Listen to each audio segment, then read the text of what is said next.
Hello guys, hello, yan. So good day.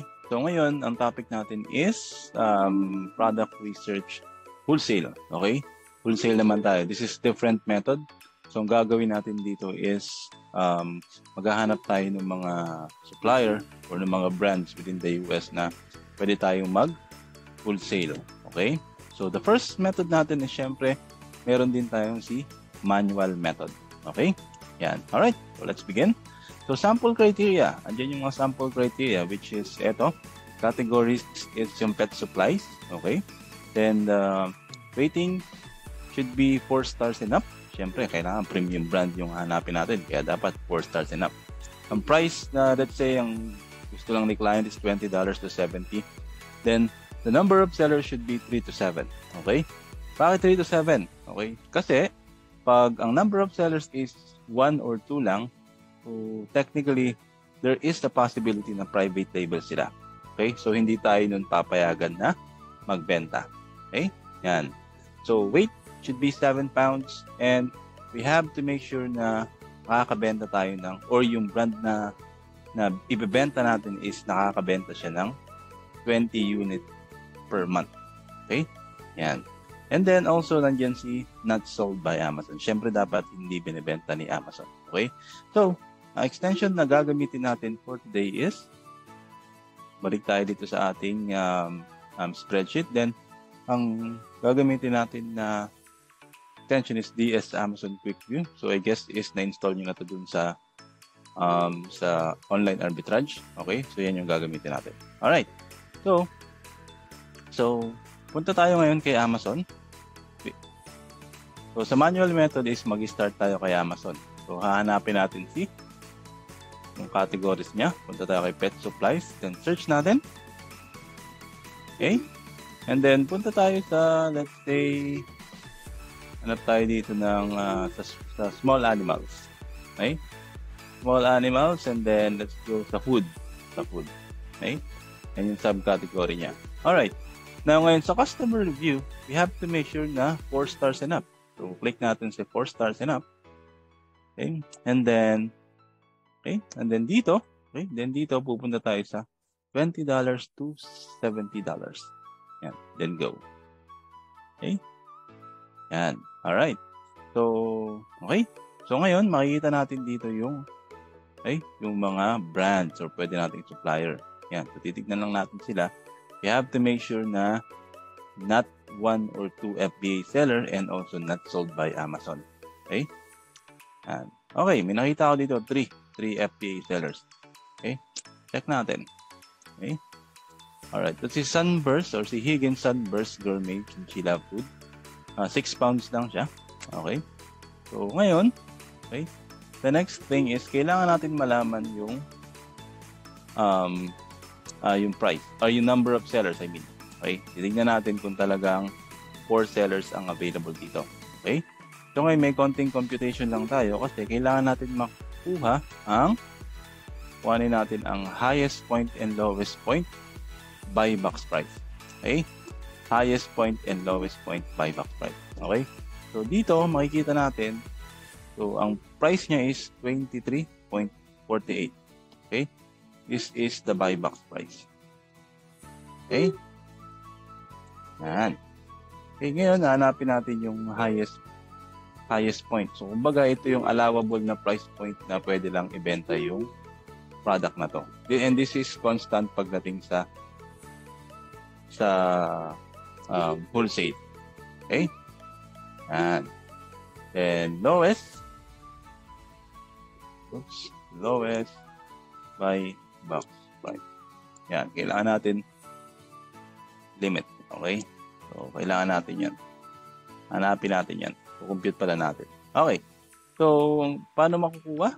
Okay. Paano makukuha ang ating variable pagdating sa buy box?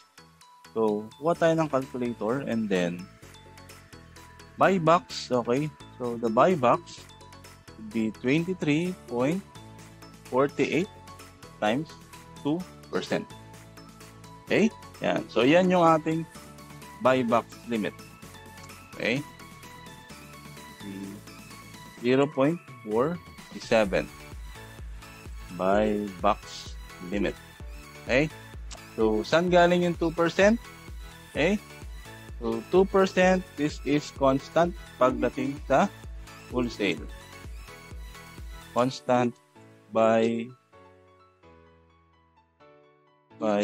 box share. Okay? Yan. Alright. So, ngayon, ito yung ating buy box limit. So, highest buy box price point limit niya is, i-add nyo lang. Okay. So, 23.48 plus 0.47. It's gonna be 23.95. Okay. Lowest price point is 23.48 minus 0.47. Okay? Meron tayong 23.01. Okay? So ngayon, kailangan ma-check natin dito. Check natin dito ngayon sa number of sellers. Kung meron bang lumagpas. Okay? So check natin. Ayan. So as we can see, ito si 24 point yan. So 23.62. So hindi siya lumagpas. Okay? So 23.49 hindi siya lumagpas. Pero yung 24.79 and 27.99, so hindi sila kasama doon sa buyback sharing. Okay? So basically ang nangyari dito, ang matitira lang na active seller would be 2 sellers. Okay? So dalawa na lang. Kasi hindi sila pumasok doon sa limit. Okay? Hindi sila pumasok sa limit ng buyback sharing. So, hindi nakasali ang 24.79 and 27.99. Okay, so meron tayong 2 active sellers. Yan. Active sellers for the buybacks. Okay. Yan. Alright. So, nakuha na natin yung number of sellers. Ngayon, ilang pounds ba siya? Natin kung pasok siya sa weight.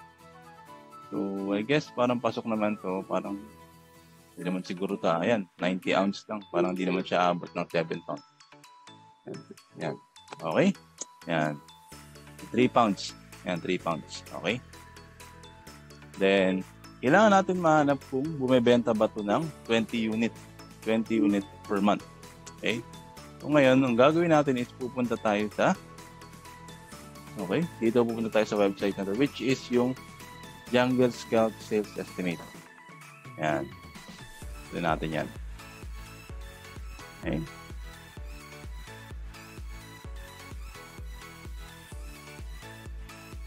Okay. So, yan. Gagawin lang natin, kukunin lang natin yung information. So, best seller rank niya. So, punta tayo. It should be 15,112. Then, marketplace is United States. Category is pet supplies. Then, estimate sales. Alright, so meron tayong 480 estimated sales doon sa dalawang active sellers. Okay? Yan. So, 480 estimated monthly sale. Okay? Ngayon, hatiin natin to kasi para mas sigurado natin na bumibenta ng 20 units. So, 480 divide 2 doon sa active seller should be 240. No? 480 divide 2, 240. Okay? 240 EMS or estimated monthly sale. Okay, so pasok siya sa lahat ng criteria as you can see, and din siya binibenta ni Amazon. So ang gagawin natin dito, since pasok siya sa lahat ng criteria, okay, gagawin natin is pupunta tayo sa ating spreadsheet. Yan, so I'll give you this spreadsheet guys. Okay, tanggalin muna natin to. Yan, so lalagay lang natin dito yung name, the manual, yan. Then product name, o yun pa rin yung name niya sa Amazon. Lang natin dito. Then the Amazon link, syempre. PSR natin should be 15,112. And estimated monthly sale, it's 240. Yan, divide na natin yun. Okay, so supplier website is supplier pala. Sorry. Hindi pa pala natin nakuha yung supplier. So, ang gagawin natin dito, hanapin lang natin yung supplier. Okay? So, sa supplier is pupunta lang tayo sa Google. Okay? So, kunin lang natin to. Tingnan natin yan. USA supplier. Yan. Natin siya.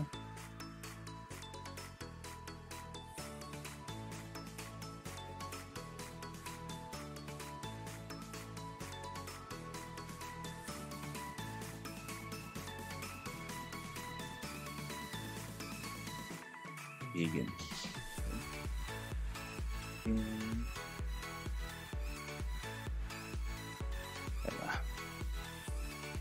Higgins. Pet supplies. USA. Okay. So, yan. Okay. There you go. The Higgins Premium Pet Foods. Okay. So, ito yung kanyang supplier. Okay. So, ang gagawin lang natin dito is kunin lang natin yung kanyang supplier website, which is this one. Okay. And then, supplier contact. Paano makuha yung contact? Punta lang kayo sa contact. And ito na siya. Okay. Then, number of sellers. Siyempre, ilan yung naghati sa buyback? So, 2 lang. Diba? Yan. Okay.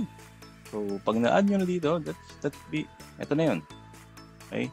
So, yung sourcing, or sometimes meron dyan na sourcing agent, or sa isang wholesale client, meron yung sourcing agent, or it's up to the client kung kayo pa rin yung mag-source sa kanya. Okay. But that's gonna be the process of the wholesale. Okay? Yan. So, we have to make sure na, okay, na kailangan ma-meet, okay, itong target natin. Okay? Dapat is ma-meet yung criteria. Okay? Yan. Alright. So, if you do have any question, okay, just park it and then I'll see you on the live session. Thank you so much. Bye-bye.